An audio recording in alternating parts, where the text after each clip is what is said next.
I'm Stanley Rabinowitz, the director of the Amherst Center for Russian Culture. Corey Flintoff has been to the Russian Center. I think we were saying it about 6 years ago. He came with his very good friend Jim Kelly, who is the Slavic bibliographer for the Center and for Amherst College. He's had a bit of a tour, but it doesn't surprise me at all that a journalist at the end of his beat in Moscow would want to come back to the Center for Russian Culture in Amherst, Massachusetts, because the center was founded by Thomas Whitney, class of 1937, at the end of his beat as a journalist in Moscow, not directly at the end, but some years later. Tom was the class of 1937. He was summoned to, invited to Moscow in 1944 during World War II. He worked at the embassy as a diplomat. Those were, of course, exciting days. Harriman, Salisbury, Kennan, these were important people, and he married a Russian woman who was not allowed to leave the country. And so Tom stayed from 1946 through 1953 as the Associated Press's correspondent in Moscow, where for 8 years he was writing dispatches on Russia. He left in 1953 in July after Stalin died. Tom was allowed to take his Russian wife back to the United States. Tom came back to New York. He kept working for the Associated Press. He was a journalist really all of his life. And he was a stringer for the Associated Press right through the 60s. He was president of the Overseas Press Club from 1958 to 1959. In 1962, he wrote a wonderful book called Russia in My Life, which recounts his years in Russia, mostly as a journalist. And then in 62, in the mid-60s, he started collecting books, rare books, manuscripts, and art, which became, in 1991, the foundation of the Center for Russian Culture, which I hope you will get a chance to see. We will open the gallery as well. I think that Russia was the intellectual and emotional locus of Tom's life until he died, although he gave up journalism in the 80s to become a translator. My hope is that perhaps Corey will come back to a place which clearly loves him very much, and that is Amherst, Massachusetts. He could do worse than not only read Tom's book about being a journalist in Russia, but also possibly reading it and writing his own memoir called Russia in My Life, and maybe even doing a comparative study of what it was like to be a journalist in the late Stalin period and what it is in the, who knows, mid-late Putin period. So hope springs eternal that this will happen, but before it happens, Corey will be here to talk to us, and Martin Miller will introduce the rest of the evening for you. I hope to see you at the Russian Center. Thank you very much. Well, good afternoon, everyone, and thank you for coming inside on this climate change day. Thank you, Stanley, for your welcome.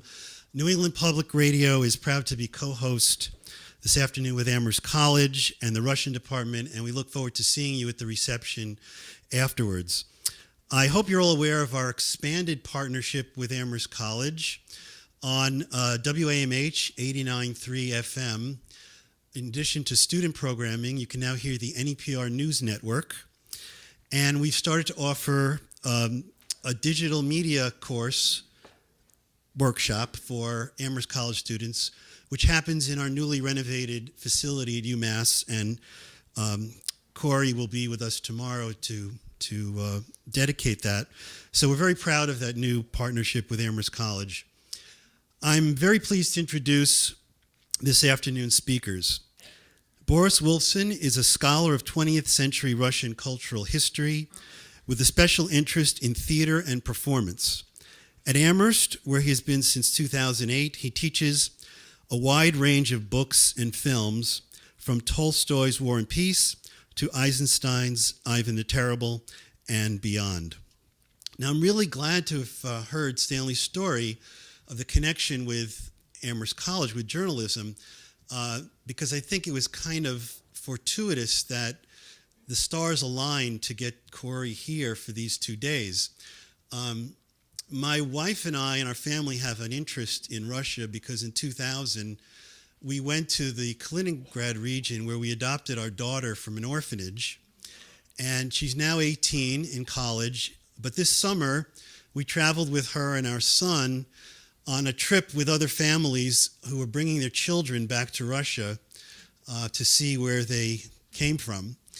And because Corey's been here so many times and he has kind of adopted WFCR as his home away from home, I guess, I've gotten to know him through those years, and I emailed him and said, we're going to be in Moscow. Do you want to get together for dinner? And he said, well, I'm going to Crimea to do a story, and you may hear something about Crimea this afternoon, so I'm not going to be able to do it. So I said, okay, we'll try to get together another time. So on the final Sunday we were in Moscow, we were taken to a large outdoor marketplace with many people and a lot of kiosks. And we were looking at some of the kiosks, and I had my back turned, and all of a sudden I hear, Martin? And my wife says, Corey Flintoff? And they'd come back early, and were in the market that day. So I think the stars aligned for him to be here today. After joining NPR in 1990, Corey worked for many years as a newscaster during All Things Considered. In 2005, he became part of the NPR team covering the Iraq War, where he embedded with U.S. military units fighting insurgents and hunting roadside bombs. For the last 4 years, until September, Corey Flintoff was NPR's international correspondent based in Moscow. His journalism career has taken him to more than 50 countries, most recently to cover the civil war in Libya, the revolution in Egypt, and the war in Afghanistan. Please welcome Corey Flintoff and Boris Wolfson.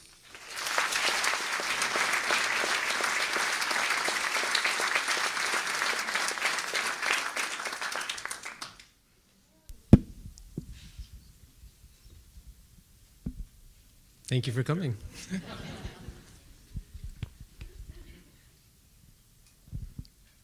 course. First of all, let's just make sure that everyone can hear us. Yep, good.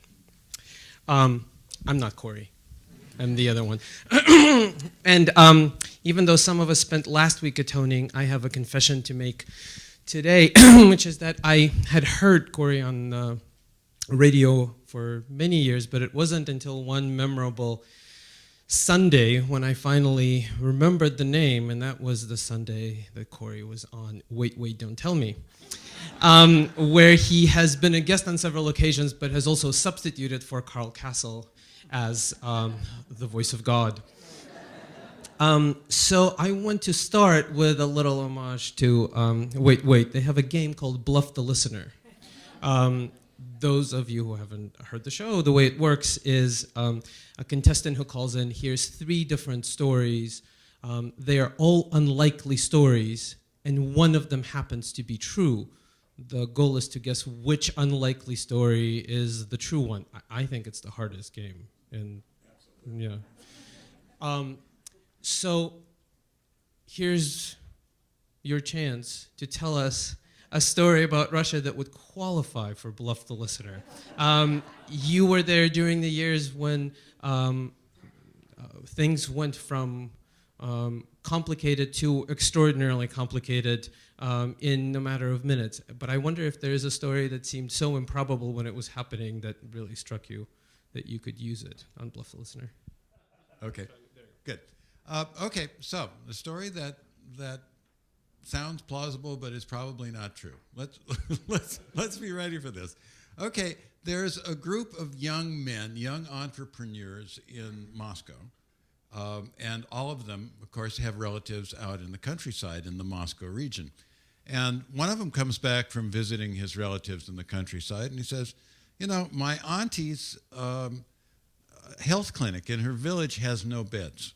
So, I think what we should do is hire a van and buy a couple of beds and take them out there. And while we're out there, we'll take some tools and we'll take a little paint and we'll clean up this clinic and paint it up and put the beds in, and then we'll go out and get drunk. And so that's what they do. They go out there and they help resuscitate this health clinic in the village. And it proves to be so successful that they gather together a few more guys and they do it in the health clinic in the next village. So now they've got 6 or 8 guys, who'll show up on a fairly regular basis on these little excursions, and they'll fix up these health clinics. And the people in the villages are, of course, really happy with what's happening. Immediately, the authorities crack down on them and tell them that, if they continue this kind of thing, they're going to be arrested. Why? Well, because you're doing something that should be a government function. And, you're usurping the authority of the government. Plus, you're making the government look bad because it makes us look corrupt, because the money that we should have spent on beds somehow disappeared into our dachas. And finally, any act of leadership or volunteerism is something that's a threat to the existing order, and therefore we can't let you do it. True? Not true. Oh, you're a cynical bunch. I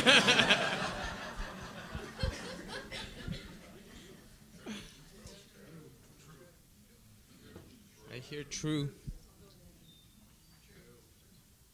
It's true. And we're the reason I happen to tell the story, in fact, my wife Diana, the lady with the purple hair over there, was reminding me about this story because we were talking about civic engagement.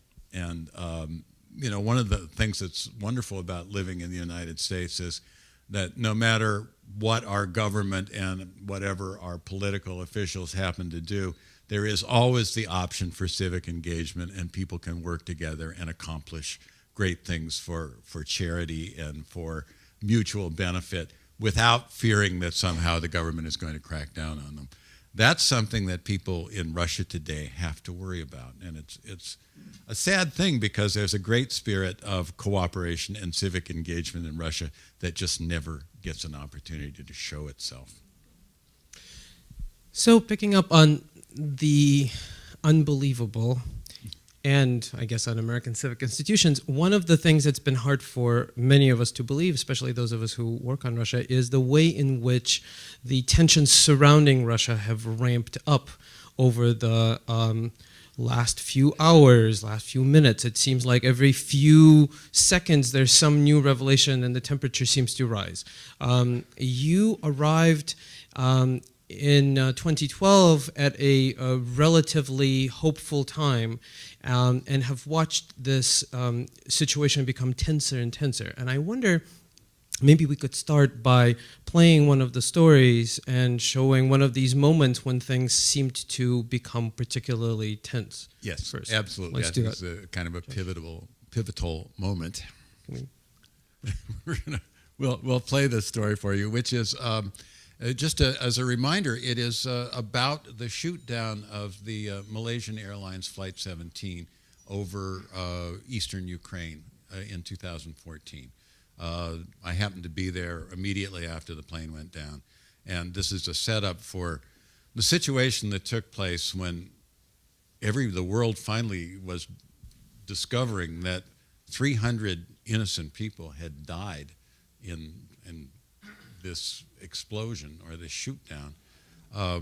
And all of a sudden, a lot of conflicting narratives came up almost within hours after the event took place. Secretary of State John Kerry spent a lot of time on TV yesterday laying out what he says is extraordinary circumstantial evidence that rebels in eastern Ukraine shot down the Malaysia Airlines jetliner. Kerry said on NBC's Meet the Press they did it with Russian help. It is clear that Russia supports the separatists, supplies the separatists, encourages the separatists, trains the separatists, And Russia needs to step up and make a difference here. Now, at the crash site in eastern Ukraine, international observers are trying to keep tabs on the rebels' treatment of victims' bodies and potential evidence. NPR's Corey Flintoff reports from Donetsk. At one of the main debris sites, local search and rescue men in blue overalls stoop over the blackened ground, lifting barely recognizable objects from the wreckage and placing them in body bags. The rebels control this area, and a pair of them stand guard nearby. The supervisor of the search team from Donetsk won't give his name because he's not supposed to speak to reporters.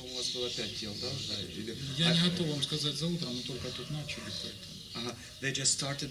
He's not sure how many bodies exactly belong to persons, but here's the bags, and that's what they found. What he means, the translator explains, is that searchers can't be sure which parts belong to which bodies. And what do the smaller bags contain? Fragments, he says. Fragments. This portion of the plane came down in a farmer's field on the edge of a village, and some of the villagers look on from across the road. Nadezhda is a pensioner who's lived nearly 70 years in the village. She didn't want to give her full name because she fears there might be repercussions from one side or the other. She says she was sitting on a bench with neighbors when the wreckage crashed from the sky. And they saw something big from the sky start to falling up, was on the left, on the right, on the left, on the right, and like crashed on the ground. Now they've seen the fires, some pieces. Nadezhda says that some men from the village went out to see what happened and reported that there were bodies everywhere.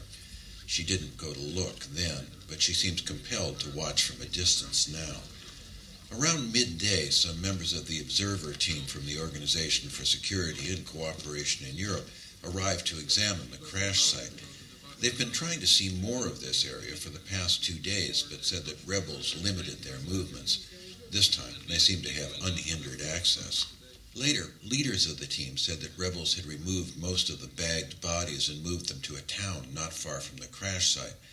Michael Bachorkiu, the spokesman for the team, said they went to that town and were granted access to 3 refrigerated railway cars where the body bags are being stored. Now, the body bags were tagged with a numbering system. We were not able to count the body bags, and it's important to point out that entering and handling the body bags would require special protective equipment. At a news conference earlier in the day, rebel leader Alexander Baradai confirmed that the bodies had been removed and said they would remain where they are until international experts come to examine them. He also said that rebels have control of some items believed to be the voice and data recorders from the plane. The treatment of the bodies stirred outrage in the Netherlands, which was home to many of the passengers. The Netherlands Prime Minister demanded that the remains be transferred to Ukrainian government control as soon as possible. The next step will be to figure out how to work with the rebels to ensure safety for the experts who will be coming to examine the crash site. Meanwhile, scores of bodies have not been found, and their fate remains unknown. Corey Flintoff, NPR News, Donetsk. You know, the reason that I chose that particular grim story, I mean, it's obviously old news. Everybody knows pretty much what happened after that. But it seems to be, to me, to be sort of symbolic of a lot of different threads that come together in relations between Russia and at least the Western world. One is the difficulty of reporting on events that involve Russia. Another is the kinds of conflicting narratives that the Russian government itself promulgates whenever something like this happens. In this particular case, you may recall Russian officials put forth 4 or 5 different narratives about what might have happened in this case, ranging from absolute science fiction. And there was, in fact, a claim that a dummy plane, had been loaded with dead bodies in the Netherlands, flown over eastern Ukraine, and blown up as a way to make the separatists and the Russians there look bad. This was something that actually had some currency in the early days after this happened. The sort of most pervasive narrative came from the Russian Defense Ministry, which said that the plane was shot down by a Ukrainian fighter jet. And as evidence, they offered a satellite photograph that showed the pathway of MH17 as it passed over this part of Ukraine. And it showed, or purported to show, a small image of a Ukrainian fighter jet in the corner of the photograph. So it seemed like pretty convincing evidence that the Ukrainians had done this.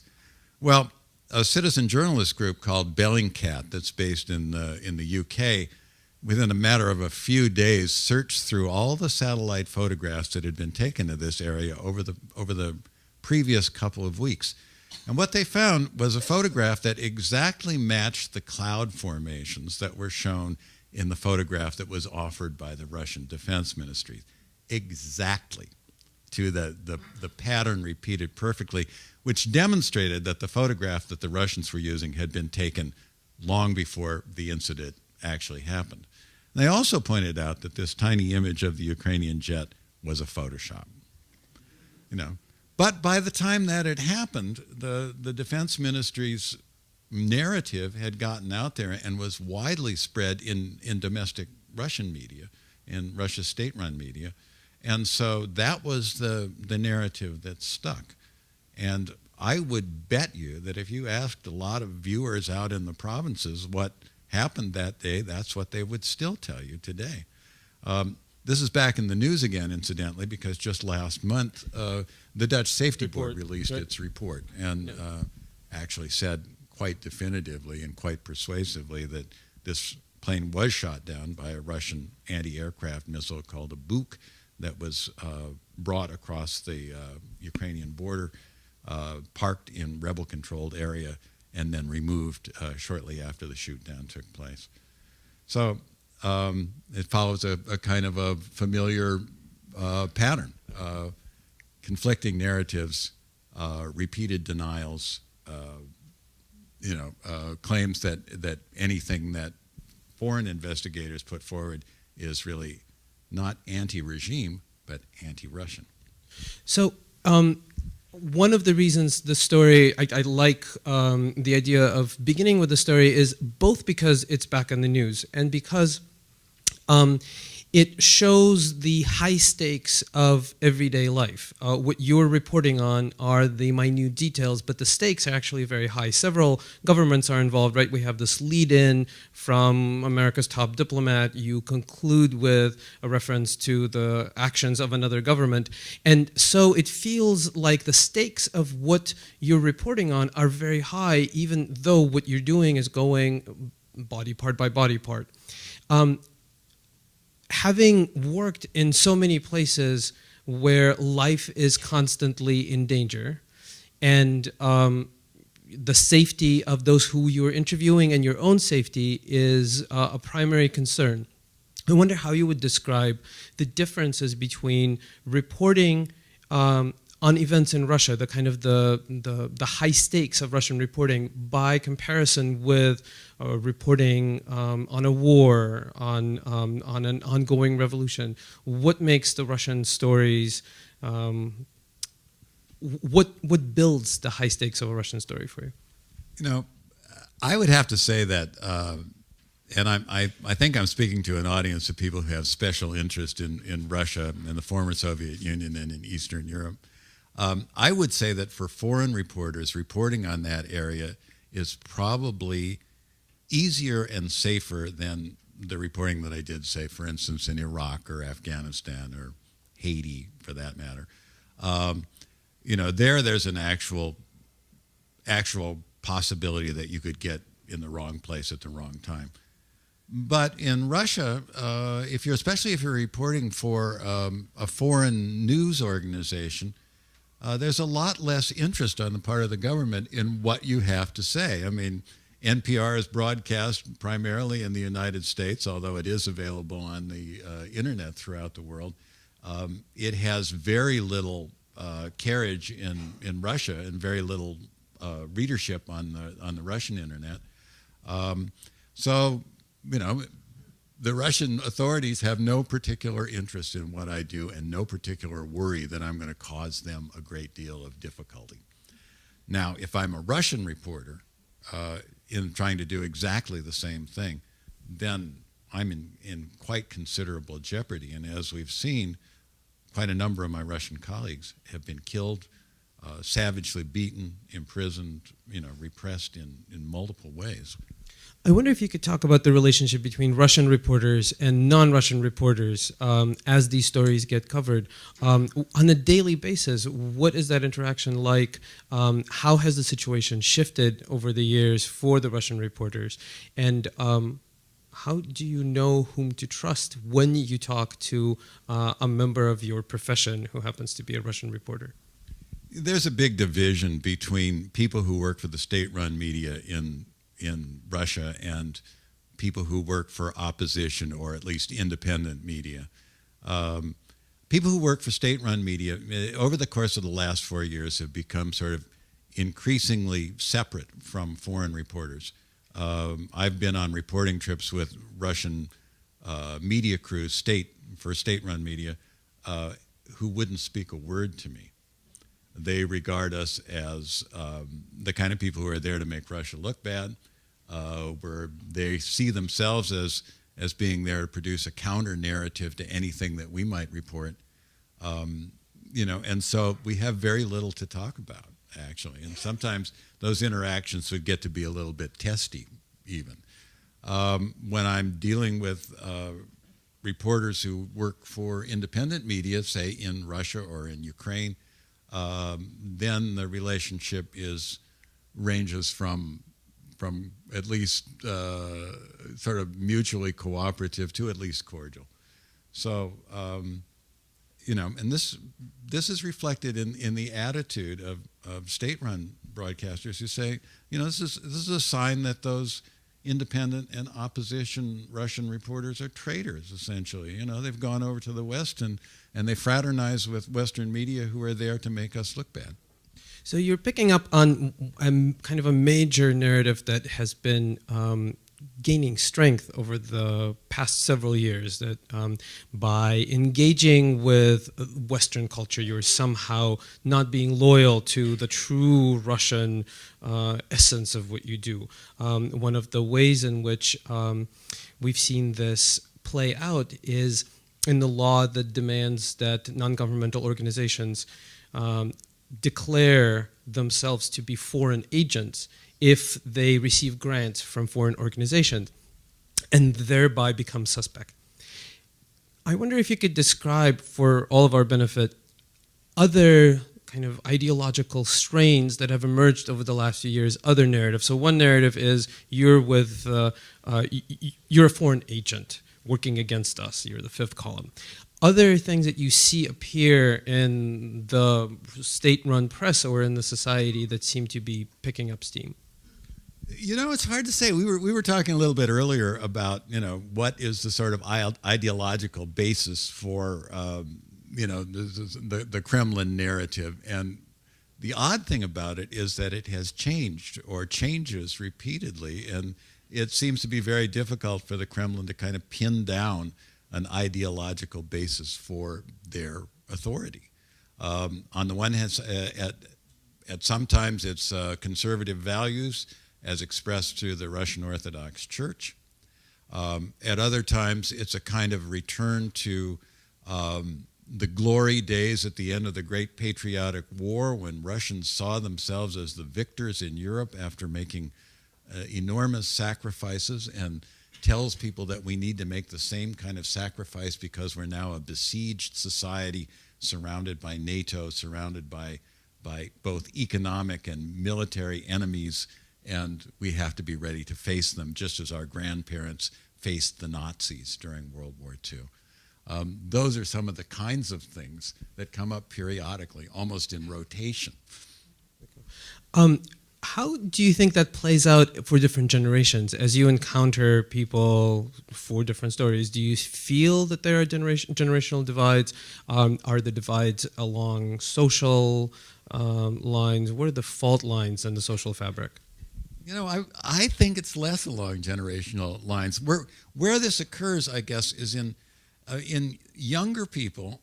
Younger people, I think, tend to be more influenced by the sort of general narrative that comes out in the state-run media.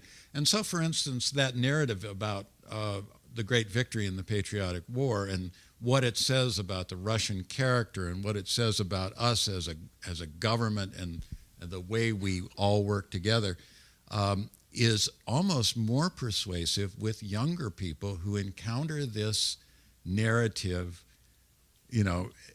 at an earlier age. For instance, and we see this has been presented, for instance, on the 70th anniversary of the victory in World War II.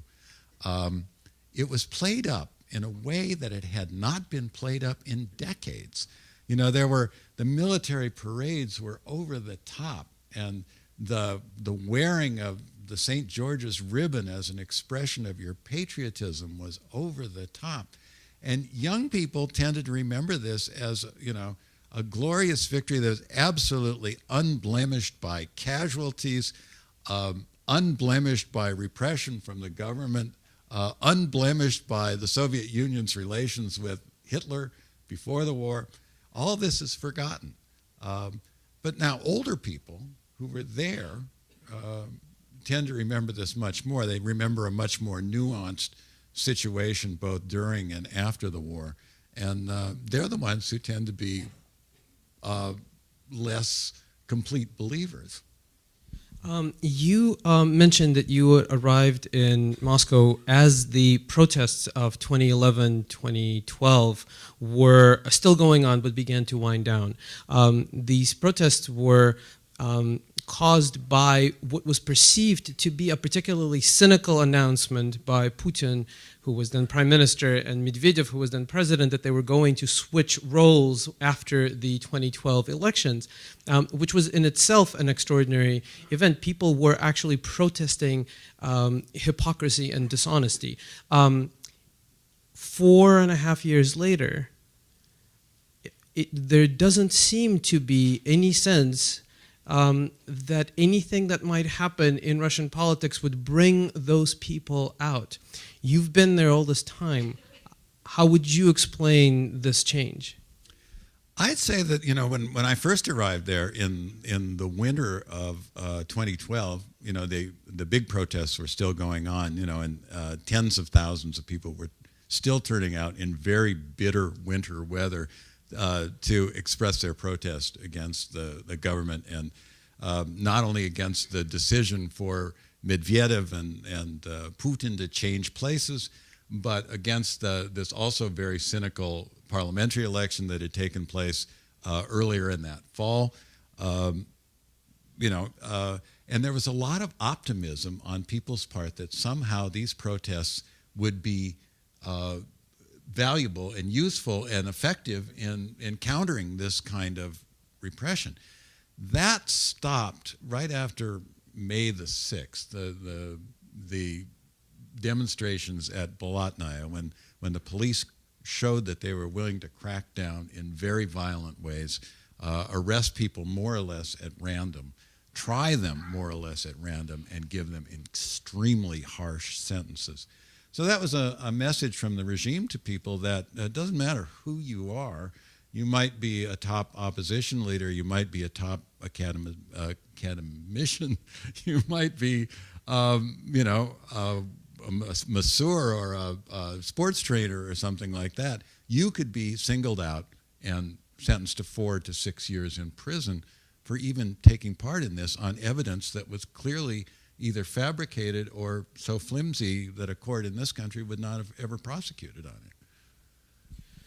So at this point, where does the sense of disagreement, I won't necessarily describe it as dissent, but a sense that there is an alternative point of view, are there any sources from which it can reach a broader Russian audience? Is this just a tight circle of revolutionaries, as Lenin liked to say about the Decembrists, who are sitting in their Moscow apartments and compulsively posting on Facebook every 15 seconds?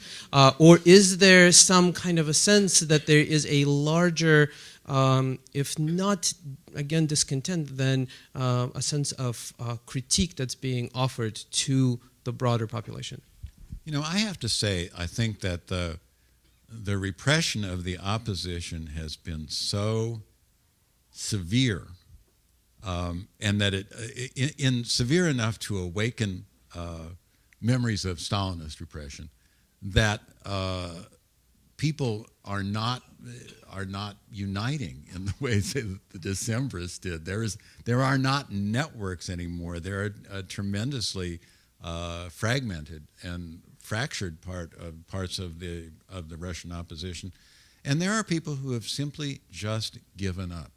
You know, people are trying to live their lives. People are buckling down. People are waiting, you know, for the next presidential election to see what will happen. People are waiting for the outcome of the Syrian war. People are waiting to see whether economic sanctions will be lifted.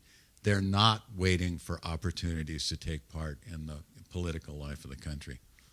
So on the subject of economic sanctions, and I don't mean to over Marx, but there is a sense that when regime change happens in Russia, some kind of economic discontent is always involved. I don't want to suggest any cause and effect connections, but for some observers of Russia, it's been a waiting game of several years. When will the economy finally collapse? And I wonder to what extent you see this reflected in the daily experience of the people you observe. How does the economic reality these days, is there a middle class now that is worried about the future, that has some kind of power?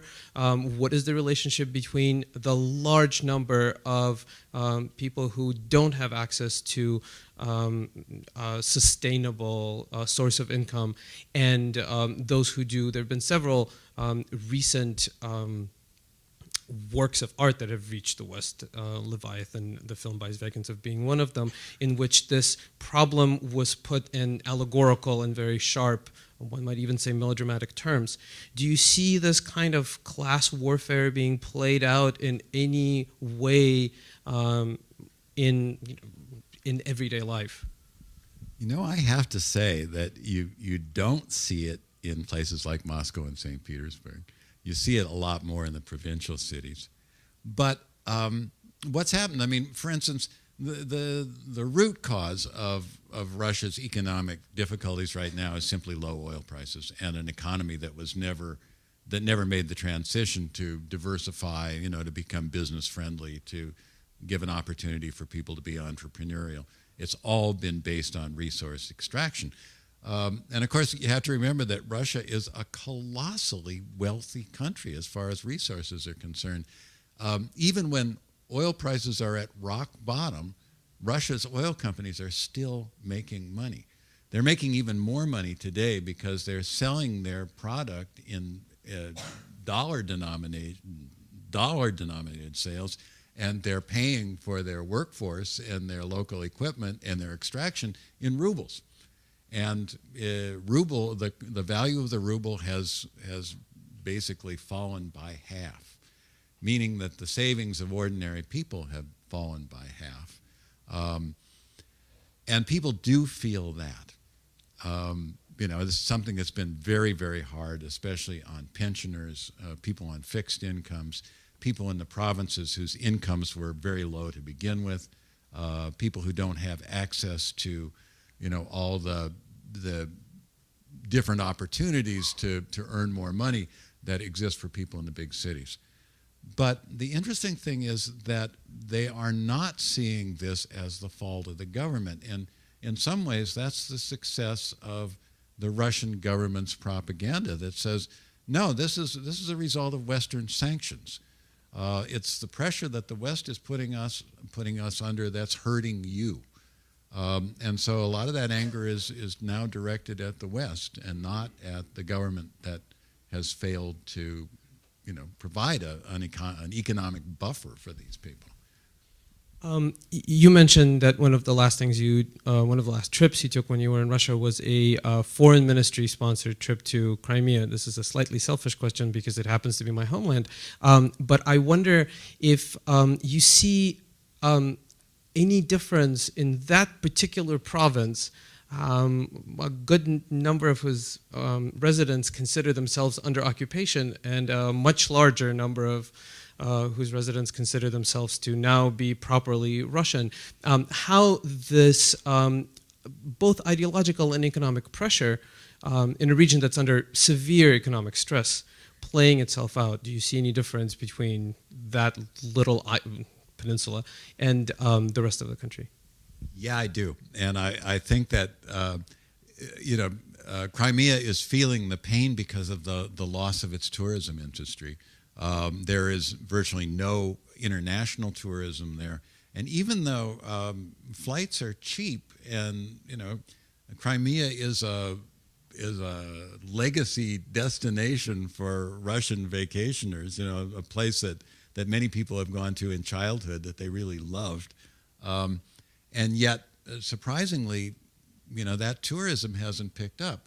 And I think that maybe domestic tourism hasn't picked up because people can't even afford the cost of relatively cheap travel or relatively cheap away from home vacations.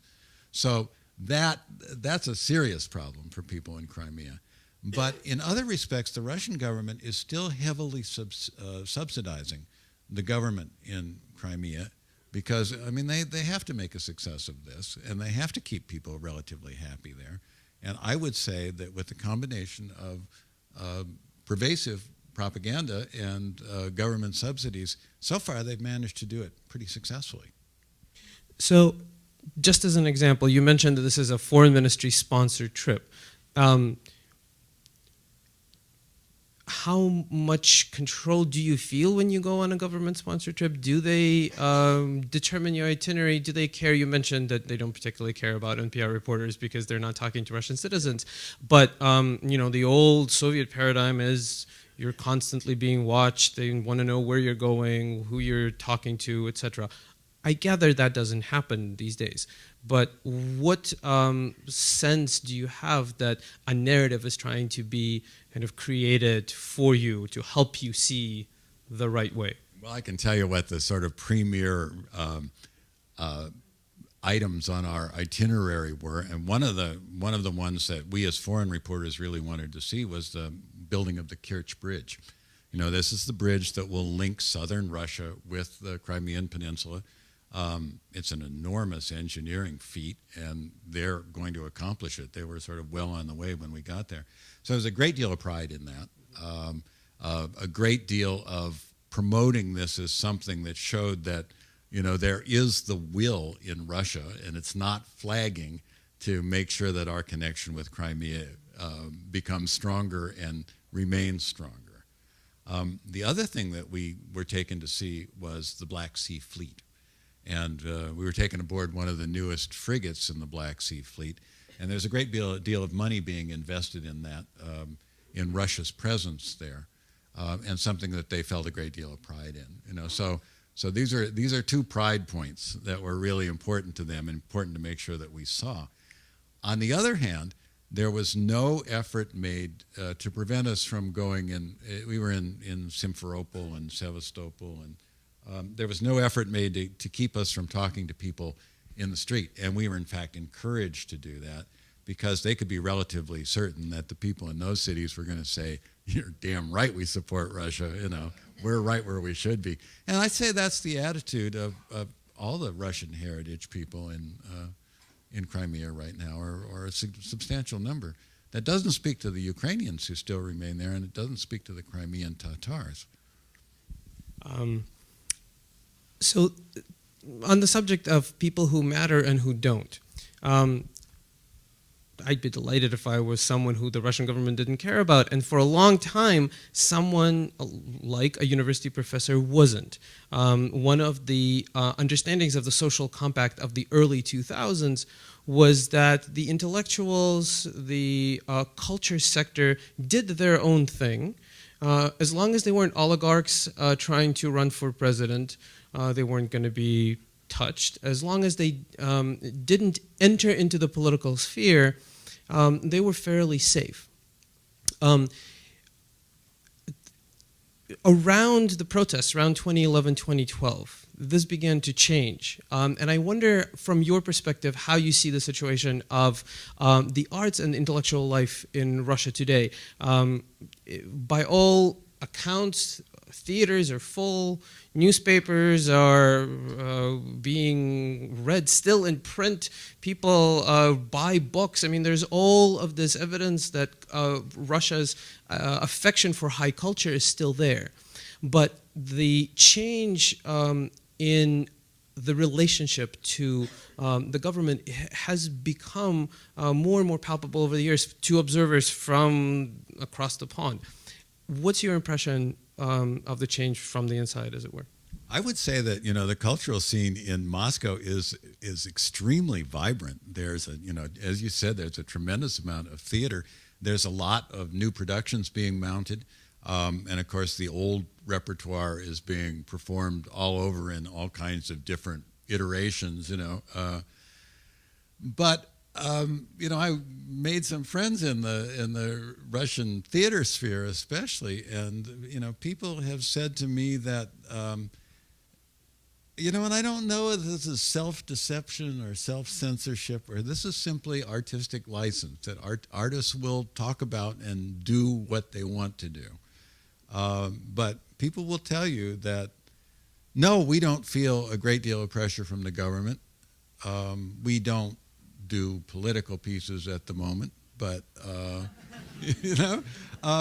because we have other concerns. We have other cultural concerns and other societal concerns. There are the people who do theater that could be construed as political are under a great deal of pressure. Theaters have been shut down, usually,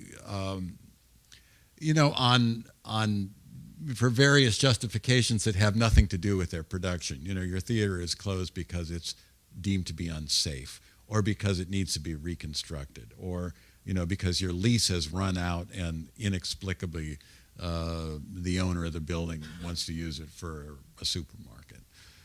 So I think on the one hand there's a certain amount of self-censorship going on, and on the other hand the government has shown that when it needs to, it can step in and make sure that it's difficult for you to do the kind of thing that you might want to do. I think we should probably open it up to questions. Why did they shoot down the plane that you talked about? Sorry? Why did Russia shoot down that plane? I think it was a mistake.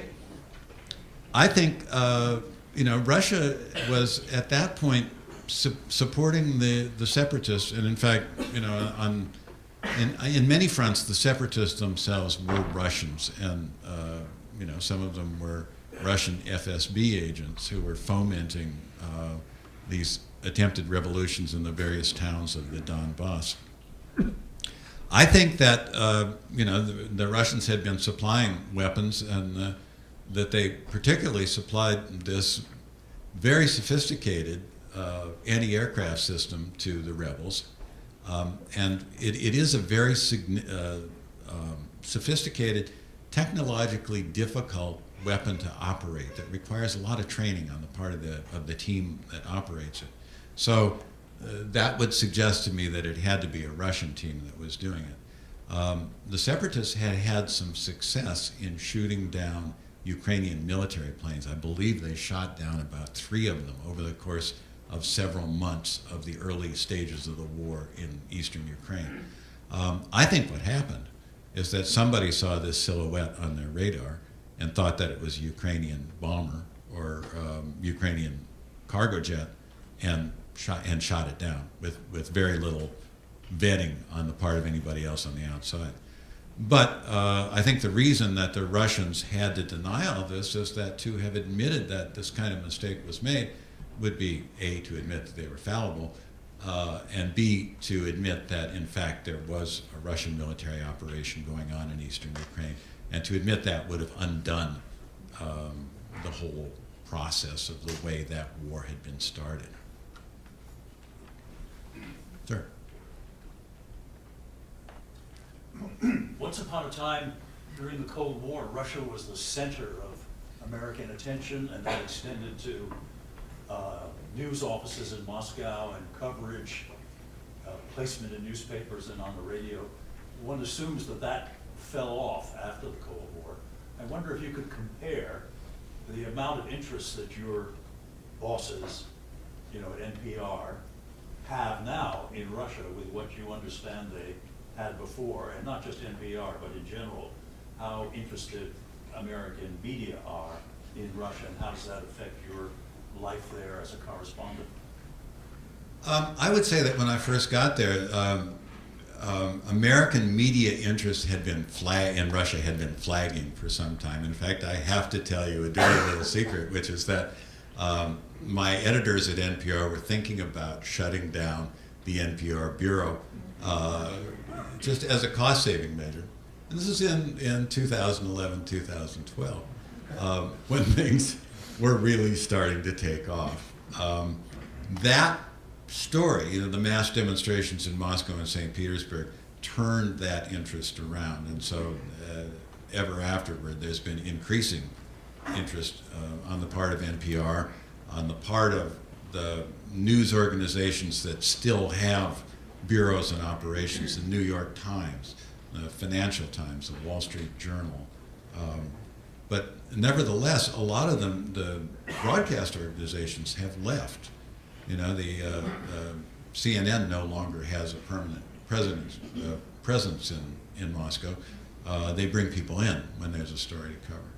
So I would have to say that American media interest has gradually returned, but it still isn't at the level of interest that would justify putting big bureaus in major cities and having people there all the time. Sure. How about, sir? I have three, actually. I'll try and cram them into a minute.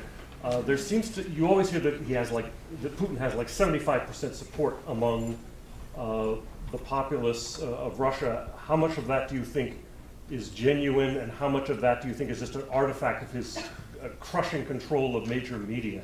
Second, given that, are we now in a situation where the Russian people and the world's people just have to wait this out and wait for Putin to die to see real change there? And third, I keep hearing about a flurry of preparation for all-out nuclear war in Russia.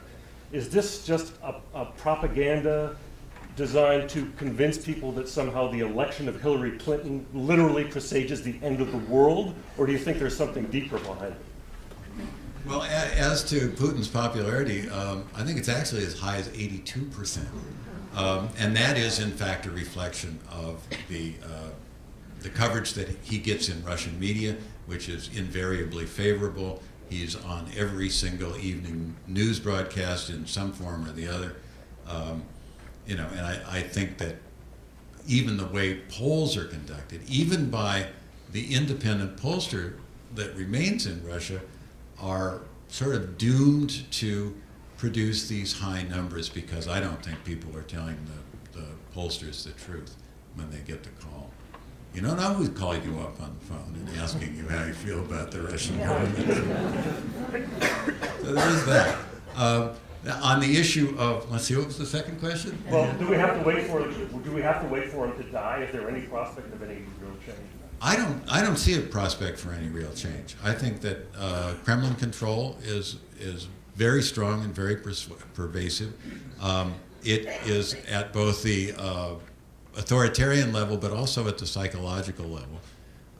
And I think, in fact, I think if you ask those 82% of Russian people whether they thought Russia needed a strong leader, they'd say yes. We're at a dangerous and threatening period in our history, and we do need a strong leader, and Putin is our guy. So, yeah, I don't expect him to go away anytime soon, at least not under sort of normal political means. And finally, the preparations for a big nuclear war. I'm hoping, and I think, that Putin and the circle in the Kremlin understands that they cannot win a military confrontation with NATO and the West and the United States. So I think that what they're working on now is a nuclear deterrent that would probably never be unleashed except by accident, which is why these confrontations that occur between Russian and NATO planes are so frightening. But I think in general terms, the buildup of the nuclear deterrent is an attempt to reach what they saw as a level of nuclear deterrent safety that they had during the Soviet times. Do you think it's related to our elections? No, I don't. I think it's primarily for domestic purposes. I wonder whether you could tell us during the years that you were reporting from Moscow, whether you noticed any, dare I say, prejudicial reporting on the part of your colleagues in the media, print or otherwise, a certain tilt, not that facts were not reported correctly, but maybe the emphasis on facts or what was reported maybe was tilted a little too much. I'm thinking of my own reaction to the American media's reporting of the Sochi Olympics before they actually took place. I really did notice, I think Stephen Cohn has talked about this in another issue, a bias, a real bias. Not that this was not true. There was an emphasis on the fact that the bathrooms wouldn't be ready and the living quarters would not be up to snuff. I heard this before the Rio Olympics. That is, I'm concerned that the media, consciously or not consciously, explicitly or not, may be emphasizing certain things that are annoying to the Russians, and that's fine. But I'm just wondering whether you yourself ever came across a report, a dispatch, whatever, that you felt might be either misrepresenting or not properly emphasizing what probably should have been emphasized. Yeah, I can think of instances of what are probably Western media piling on. But as you said, and about Sochi, it doesn't mean that those stories are not true. And the fact that we saw the same kind of pattern taking place in Rio around the same time, it's a bit of sensationalism and a bit of hysteria. Oh my God, there's corruption in the building of the Olympic venues, and oh my God, will they be ready in time? And oh my God, the plumbing doesn't work in the athletes' living quarters. So, that's the grist of international news these days, is looking for potential. You haven't seen the competition start. You're ginning up interest in the competition when it comes in. In the meantime, let's get everybody excited about what may be going wrong there.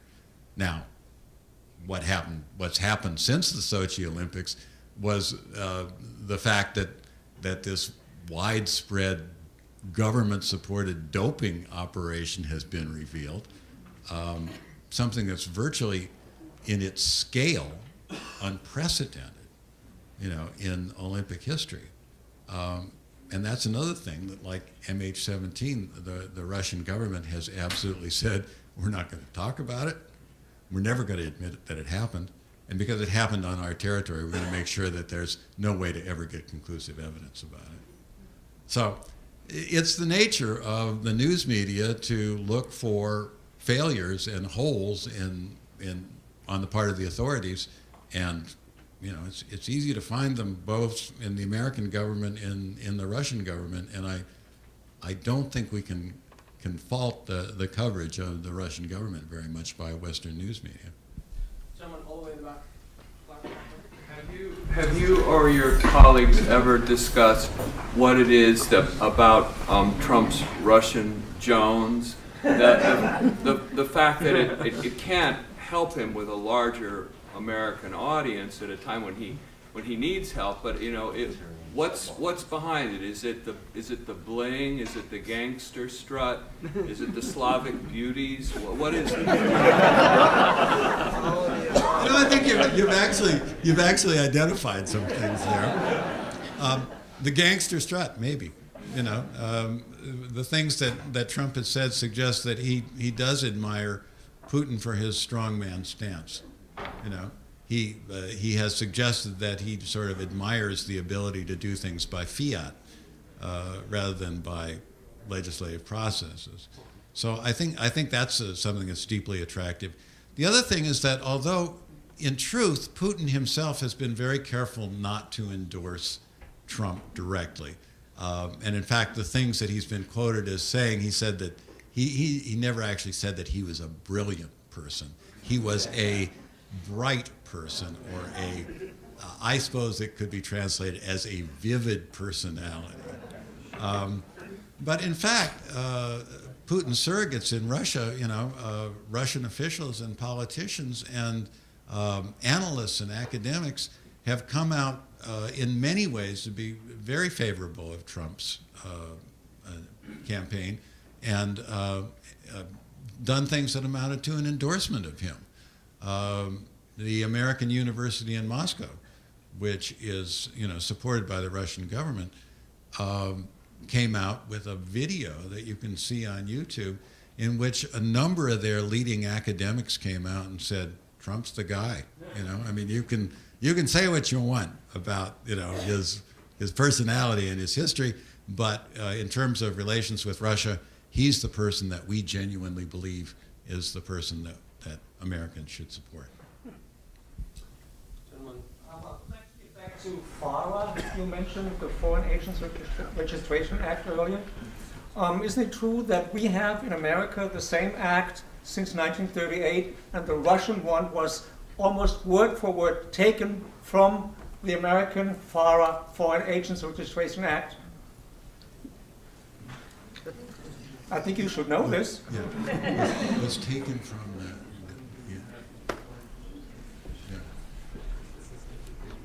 It's in the laws in America since 1938 to combat Nazi propaganda in the United States. But it's still in the books. We have FARA, and the Russian Foreign Agents Registration Act is modeled word for word on the American one. So what is wrong with that?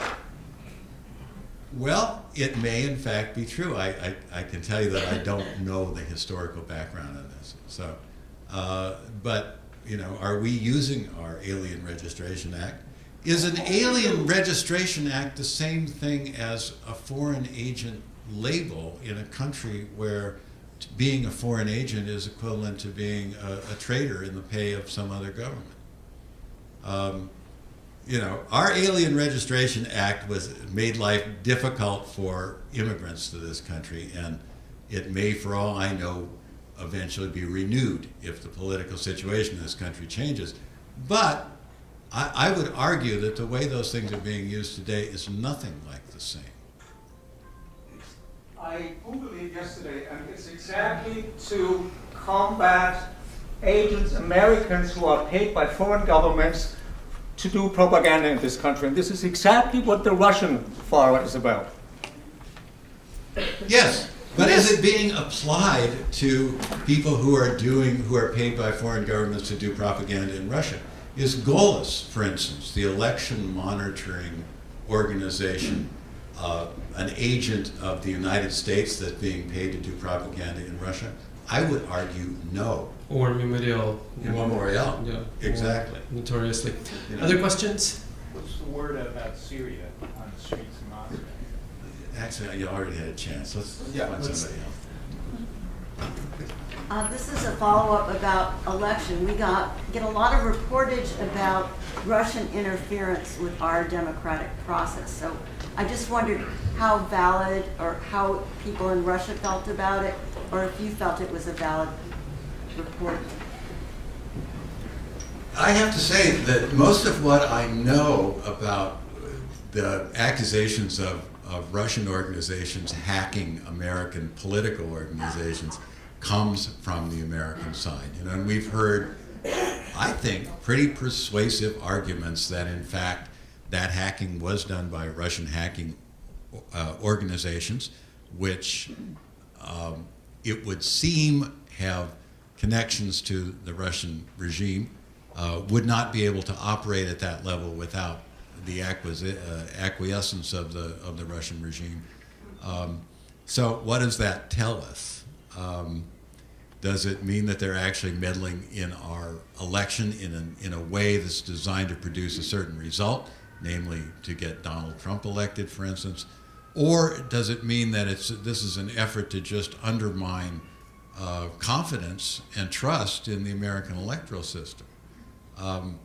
either way, it would seem to be a win-win for anybody who was not a friend of American democracy. We have time for a couple more questions. How about over there? Hi, I have a question about your work as a journalist mostly, and the way that, well, my first question is, do you speak Russian? Not well enough to. Okay, because I remember you referencing something in Russian earlier, but in the story that we heard, you were using a translator. So I was wondering how you think that you're being a foreigner, but also not speaking the local language, had an impact on the way that you understood the politics that were going on there, and kind of like what you were missing out on based on things that you didn't have linguistic access to. Yeah, I think that's a fair criticism. You know, if you are not a fluent Russian speaker, and if you are not well versed in Russian culture, you're at a great disadvantage. And I think, you know, it means that you need to be extremely careful in the kind of reporting that you do. You need to be extremely careful about who you work with and how your conversations with people are interpreted. You know, we try to do the best we can. My successor, I'm happy to say, the young man who will be taking over as our Russian correspondent in Moscow, is a very fluent Russian speaker with 12 years of experience in the country. So I think that particular criticism will no longer be valid. So, since I'm a professor, I like to turn everything into a learning opportunity. So, could you teach us about a moment when you particularly felt that there was some kind of cultural disconnect that was happening, that you either couldn't, you felt that something wasn't reading or something wasn't happening, and you knew that the cultures were kind of coming at attention? Yeah, I can actually think of one that took place right after the MH17 shoot down. We were traveling around that whole area. There were 3 big debris sites in that portion of eastern Ukraine where parts of this plane came down. And so a lot of people who lived in the small villages around there had been impacted by this. And so we went around and we interviewed a number of people there. And I was traveling with a reporter from The Independent, the UK newspaper. And he was a very meticulous guy named Andrew Buncombe. And he's still working for them. You can see his byline quite often. And he was, as a broadcast reporter, I found his working style to be a little bit slow. He would talk to people for long periods of time in these places, and in seemingly circuitous ways where we sort of never really got any facts from them. And so we were having a conversation with a family that had had a big piece of debris fall in their garden. And in fact, the grandmother was sitting on the bench outside their little house at the time this thing came down, and by a miracle, she was not hurt. But the family's cat was killed. And so we had a long conversation with him, and he talked about, well, what did it feel like when this thing came down, and what did you see, and what did it look like when it laid there, and what did you imagine that it was when you first heard it and saw it? And, you know, we talked to these people for quite some time, and Andrew was asking questions as we were sort of alternating asking our questions. And finally he looks at them and he says, "And tell me, madam, what was the name of the cat?" And my other colleagues and I kind of rolled our eyes. And all at once, the grandmother, the babushka, begins to cry. Cat's name was Bilberry. And, you know, he got to the point about this thing that had deeply touched them. You know, their beloved pet was killed by this weird accident. And once we had allowed them to show that little bit of emotion over this pet, all of a sudden the story came tumbling out. And we really started to hear the emotional quality of it. But, you know, we wouldn't have gotten that from, you know, I mean, these are people who have the standard Russian cultural reserve when it comes to talking to strangers, you know. And had they not had the opportunity to make that connection, we would have never gotten the story from them that we did. One more. I haven't picked from. Yes, young man. I recall you said that you think a lot of people are really hiding their true feelings in polls regarding Putin. And at the risk of sounding like a conspiracy theorist, or perhaps getting the same answer that you already gave, with less than 30% voter turnout in Moscow and St. Petersburg in the parliamentary elections last month, and with the economy, like foreign reserves, rapidly depleting, and with next year being the centenary of the revolution, do you think like there could be a 1989 Czechoslovakia moment? No.